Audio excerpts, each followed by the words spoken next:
God's grace toward me was not in vain.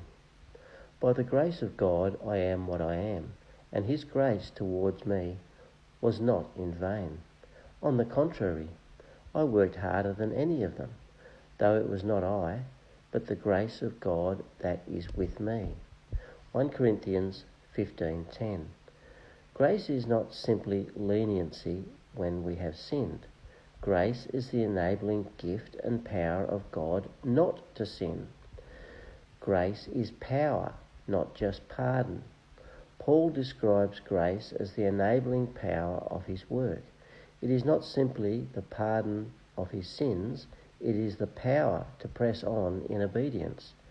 Therefore, the effort we make to obey God is not an effort done in our own strength, but by the strength that God supplies, in order that in everything God may be glorified. 1 Peter 4 verse 11. It is the obedience of faith. Faith is God's ever-arriving, gracious power to enable us to do what we should. The obedience that gives God pleasure is produced by the power of God's grace through faith.